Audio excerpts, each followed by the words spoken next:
Hello everyone, my name is Satyam Chaturvedi and today I am going to explain the fourth chapter from your NCERT books, and the chapter's name is the ashes that made trees bloom.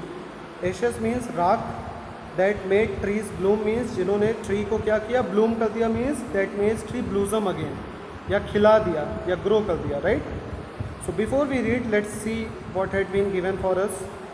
This is a story about an honest and hard-working old couple and their pet dog. ये story किसके बारे में है? एक honest और hard working old couple जिनके पास एक pet dog था. द नेबर्स आर ट्रबलसम, और उनके पड़ोस वाले बहुत ही ज़्यादा बहुत ही परेशानियां पैदा करने वाले हैं. And the dog dies a sad death, और उनका जो पेट होता है वो बहुत ही बुरी मौत मर जाता है. The spirit of the dog gives solace and support to his master in unexpected ways. Unexpected ways means अप्रत्याशित तरीक़ों से, जहाँ पे हमारी एक्सपेक्टेशन ना हो वहाँ पर भी क्या होता है, स्पिरिट ऑफ द डॉग, वो जो डॉग की आत्मा होती है वो एकांत में अपने मास्टर को कई मुश्किल परिस्थितियों में मदद करता है. So let's see what had been discussed in this chapter without wasting any time. The ashes that made trees bloom. In the good old days of daimyos, there lived an old couple whose only pet was a little dog. Daimyos means, if you see here, in 19th century Japan, wealthy landowners, जो अमीर ज़मींदार हुआ करते थे 19th century में, कहाँ पे? Japan में. They are termed as daimyos. So at that time, उस पीरियड ऑफ टाइम की बात हो रही है, और कह रहे हैं कि there lived an old couple, तब के समय में एक ओल्ड कपल रहता था जिनके पास एक पेट था लिटिल डॉग के रूप में. Having no children, they loved it as though it were a baby. और उनका चूँकि कोई भी संतान नहीं थी तो वो उस पेट को ही अपने बच्चे की तरह प्यार करते थे. The old dame made it a cushion of blue crepe and at meal time Muko, for that was its name, would sit on it as snug as any cat. The old dame means उस old couple ने उस पेट के लिए एक cushion blue colour का बना रखा था, तकिया. And at mean time Muko, what was the name of the pet? Muko was the name of the pet. और जब उसके खाने का समय हो, he would sit on it as snug as any cat. जैसे बिल्ली, जैसे कैट होती है अपने बास्केट में बहुत ही कंफर्टेबली बैठ करके वो अपना खाना खाती है, in the same manner the pet also use to do the same thing. The kind people fed the pet with tidbits of fish from their own chopsticks and all the boiled rice it wanted. और जो old couple था वो पेट को means dog को fish के titbits खिलाया करते थे अपनी खुद की चॉपस्टिक से, और जो भी बॉइल्ड राइस वो खाता था वो सब अपने ही बाउल से खिलाते थे. Means they treat the pet as their own child and as the member of the family. Thus treated, the dumb creature loved its protectors like a being with a soul. और जिस तरह से पेट को treatment मिलती थी उससे उस dumb creature means who can not speak, right. So dumb creature loved its protectors, अपने प्रोटेक्टर्स को वो इस तरह से प्यार करता था, like being with a soul, जैसे कि वो खुद ह्यूमन चाइल्ड के जैसे हो, राइट.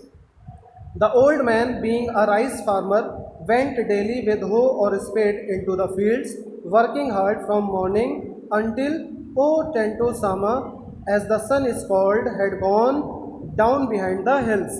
और रोज़ उस ओल्ड मैन जो था एक राइस फार्मर था, और वो रोज़ कहाँ जाता था? अब hoe and spade is the instrument for irrigation, right. Agriculture करने के लिए जो इंस्ट्रूमेंट यूज़ होते हैं जिनको हम हिंदी में बेटा फावड़ा बोलते हैं, so that is being referred here. और उसको लेकर के वो ओल्ड मैन जाता था कहाँ पे? फील्ड में फार्मरिंग करने. और कब से कब तक? फ्रॉम मॉर्निंग से लेकर के जब तक जो सूरज है वो पहाड़ी के पीछे छिप ना जाए या ढल ना जाए तब तक वो अपने खेतों में काम करता था। Every day the dog followed him to work, never once harming the white heron that walked in the foot steps of the old man to pick up the songs. और हर रोज़ वो डॉग भी उनके साथ जाता था पीछे, और कभी भी उनके पीछे चलने वाले वाइट हेरोन में सफ़ेद बगुले को कभी वो डॉग हार्म नहीं करता था, उनको कोई नुकसान नहीं पहुंचाता था। जो क्या करते थे, उनके पद चिन्हों पर, ओल्ड मैन के पद चिन्हों पर के पीछे पीछे चल करके पिक अप द वॉर्म्स, ज़मीन में से, वॉर्म्स मीन्स कीड़ों को पिक करके वो खाता रहता था, उसको कभी वो हार्म नहीं करता था, मीन्स नुकसान नहीं पहुंचाता था। For the old fellow was patient and kind to everything that had life and often turned up a sod on purpose to give food to the birds. उस ओल्ड मैन के पास जो कुछ भी था वो उसमें खुश था, उसमें धैर्य था उसके पास, ही वॉज पेशेंट, और बहुत ही दयालु भी था कि वो अक्सर क्या करता था, he often turned up a sod on purpose to give food to the birds.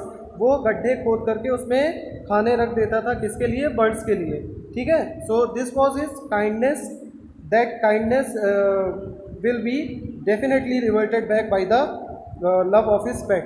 Let's see what happens next.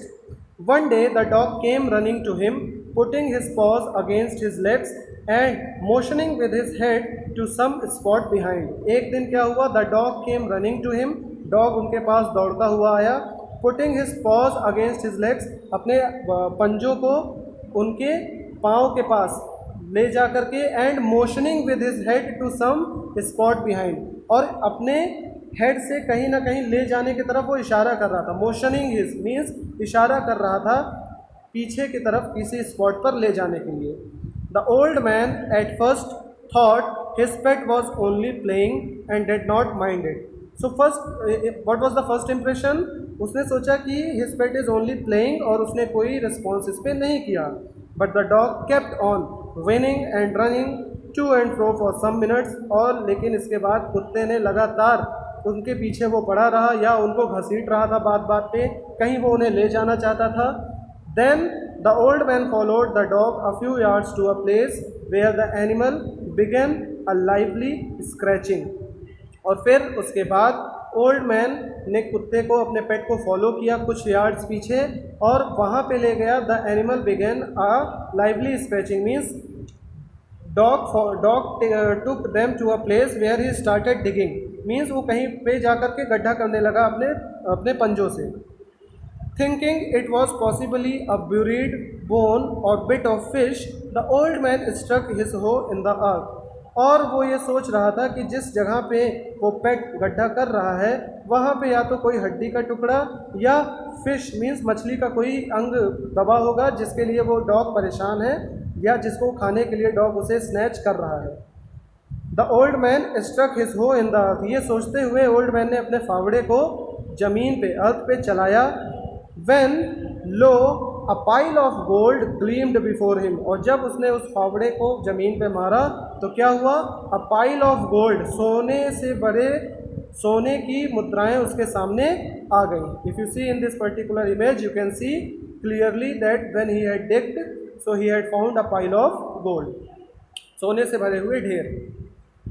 10 in an hour, और इस तरह इस एक घंटे में या कुछ ही घंटों में the old couple were made rich, वो जो बूढ़े कपल थे वो क्या हो गए, अमीर हो गए।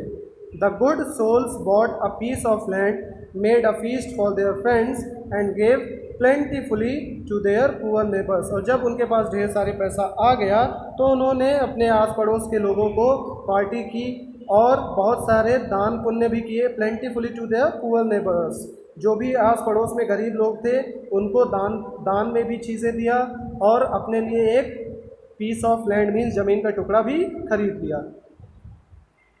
As for the dog they petted him till they nearly smothered him with kindness, और डॉग को वो बहुत ही दयालुता से पालते थे, because the dog had helped him to become rich. Okay, now in the same village there lived a wicked old man and his wife, और अब उसी गांव में एक विक्ड मीन्स वेरी बैड, है ना, very bad old man and his wife, एक kind couple रहता है तो एक बहुत ही बुरे कपल भी रहते हैं। Not a bit sensitive and kind, जिनमें ज़रा भी दयालुता या सेंसिटिवनेस नहीं है। Who had always kicked and scolded all dogs when ever any passed their house, जिन्होंने क्या किया है, हमेशा या तो कुत्तों को किक किया है, लात मार के भगा दिया है, या डांट करके भगा दिया है जब भी उनके घर के पास से कोई भी डॉग गुजरता था। Hearing of their neighbours good luck they coaxed the dog into their garden and set before him bits of fish and other dainties. और जब उन्होंने ये सुना कि उनके पड़ोस वाले को उस डॉग की मदद से वो अमीर बन गया है, सो दे कॉक्स्ड मीन्स बुलाया, कॉक्स्ड मीन पर्सुएटेड या इंसाइटेड, किसी को उकसाना या बुलाना। तो उन्होंने डॉग को कहाँ पे बुलाया, गार्डन में, and set before him bits of fish, और उसके सामने डॉग के सामने फिश के बिट्स मीन्स मछली के कुछ अंग, एंड अदर डेंटीज मीन्स और भी डिलीशियस टेस्टी फूड उसके सामने रख दिए खाने के लिए। किस इच्छा में, किस ग्रीड में, किस लालच में, hopping he would find treasure for them, ये सोच करके कि इसको खाना खिलाएंगे तो वो इनके लिए भी वो क्या ढूंढेगा, सोना ढूंढ देगा या ट्रेजर ढूंढ देगा। But the dog being afraid of the cruel pair would neither eat nor move, लेकिन चूंकि डॉग उनके क्रूएल्टी से ऑलरेडी इंट्रोड्यूस था, उनको पता था कि ये बहुत ही निर्दयी कपल हैं, और इसके डर से वो ना ही कुछ खा रहा था और ना ही जा रहा था गार्डन में। Then they dragged him out of doors taking a spade and hoe with them. No sooner had the dog got near a pine tree growing in the garden than he began to paw and scratch the ground as if a mighty treasure lay beneath. और फिर उन्होंने क्या किया, they dragged him out of doors, उन्होंने उसको door से बाहर भगा दिया, और अपने हाथ में spade and hoe means again the instrument use for agriculture, उन्होंने उसको साथ में लिया।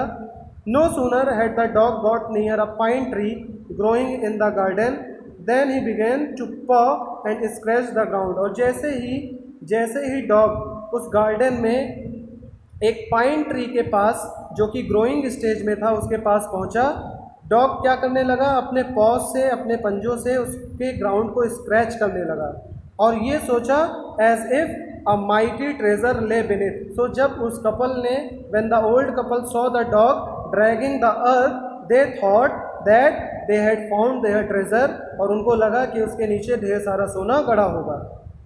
क्विक वाइफ हैंड में द स्पेड एंड हो, और इस पे वो क्या कह रहा है, जल्दी चलो और मुझे वो फावड़ा या वो इंस्ट्रूमेंट दो जिससे मुझे ज़मीन को खोदना है।